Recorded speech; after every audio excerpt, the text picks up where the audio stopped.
only for a functional advantage. In most cases, natural selection actually eliminates things that have no function or that have a function that harms the organism. So if you had a bacterium with a tail that didn't function as a flagellum, chances are natural selection would eliminate it. The only way you can select for a flagellum is if you have a flagellum that works, and that means you have to have all the pieces of the motor in place to begin with. So natural selection can't get you the bacterial flagellum. It can only work after the flagellum is there and operating. This situation, which is true for the bacterial flagellum, also applies to its other components and organs. Modern-day science reveals the meaninglessness of the theory of evolution's claim of gradual development in the face of the complexity of the bacterial flagellum. Indeed, no evolutionist biologist has been able to account for the flagellum's origins.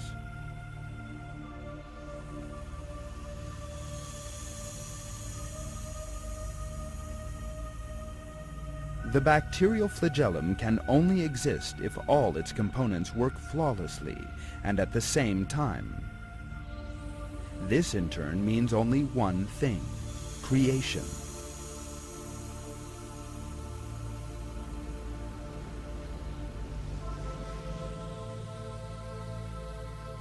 In the same way that the engines that allow cars to move are the products of superior engineering, so this mechanism that allows bacteria to move is the product of a superior knowledge.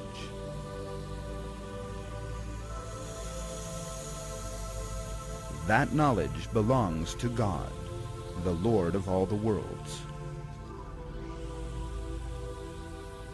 Living things came into being not through a random stage-by-stage process, but were created from nothing in a single moment.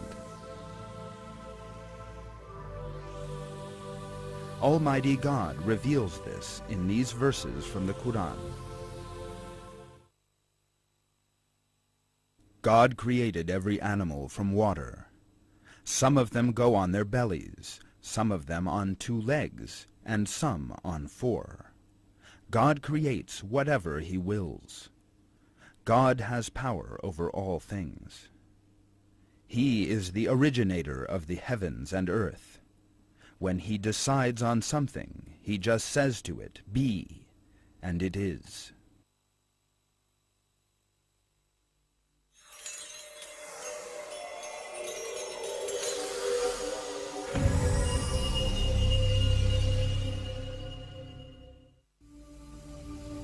In the same way that structures that cannot be reduced to a simpler form demolish the claims of the myth of evolution, the fine detail they possess reveals to us, with the most striking examples, God's artistry and matchless intellect. The signs of creation in living things have now become a scientific concept and are supported against Darwinism by the world's best-known scientists. Among the most prominent names in this movement are those of Philip Johnson from the University of California at Berkeley, William Dembski from MIT, Chicago, and Princeton universities, Stephen C. Meyer, who earned his PhD from Cambridge University, and Paul Nelson from Chicago University. As well as maintaining that life did not come into existence by chance, and that God created all living things, these scientists hold seminars and conferences all over the world. Another organ that cannot be reduced to a simpler form is the ear. The human ear consists of several components, and hearing is the result of all these working in harmony together. A deficiency in any one of these components means that a person either becomes deaf or else suffers severe hearing difficulties. Brief details of how hearing actually takes place will enable us to understand how complex the process is, as well as the sensitive balances on which it is constructed. As we know, hearing begins with vibrations moving through the air. These vibrations are reinforced in the auricle.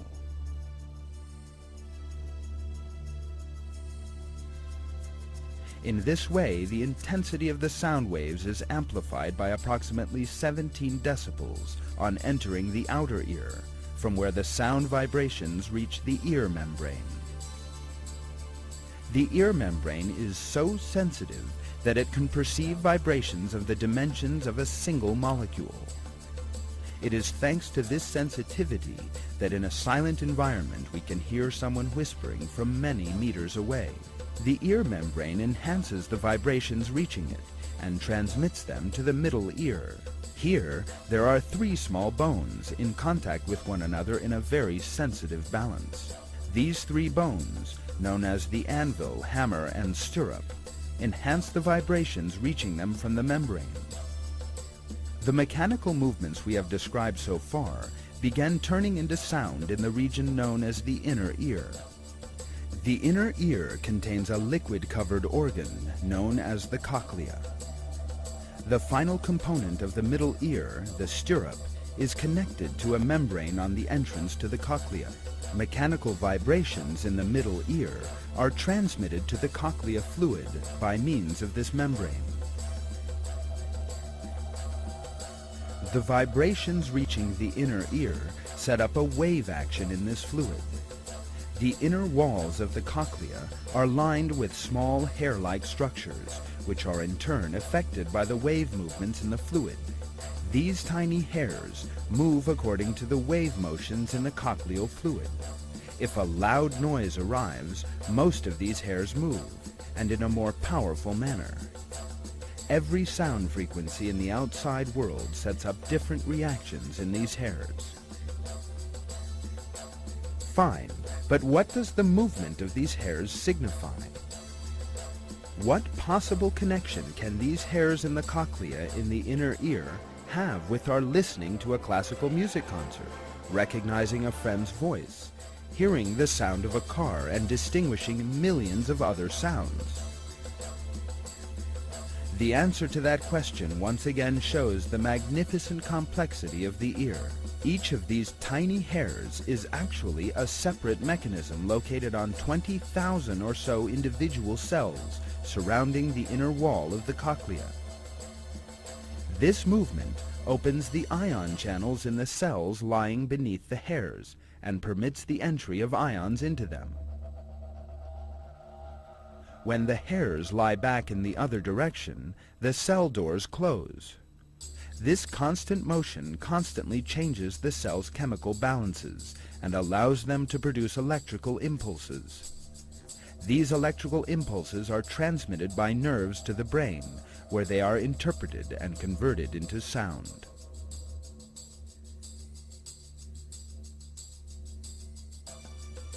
Science has not yet unraveled all the technical details of this system. In producing these electrical signals, the cells in the inner ear manage to reflect the frequency, force, and rhythm of the waves from the outside world. This is such a complex process that science has not yet been able to determine whether the process of distinguishing frequencies takes place in the inner ear or in the brain. All the information we have considered so far shows that our hearing organ, the ear, possesses an extraordinary complexity. Close consideration shows that it has an irreducibly complex structure, because in order for hearing to take place, a great number of independent components need to exist together, fully and perfectly formed. If just one of these is removed from the ear, or else suffers a structural defect, then one will no longer be able to hear anything.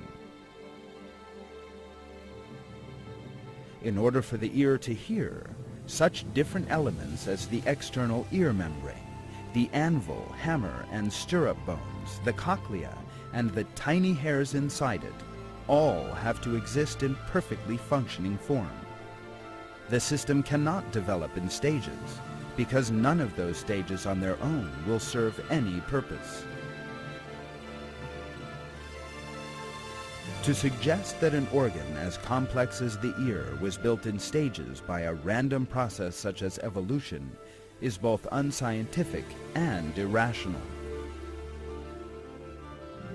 Organs possessed of irreducible complexity in living things, such as these, totally undermine the theory of evolution.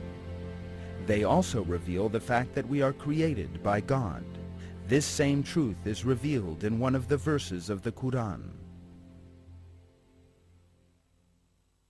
Say, it is He who brought you into being and gave you hearing, sight, and hearts. What little thanks you show. At the point we have arrived at today, science shows that life was created and reveals to us the omniscience of our Creator, Almighty God, the Lord of all the worlds.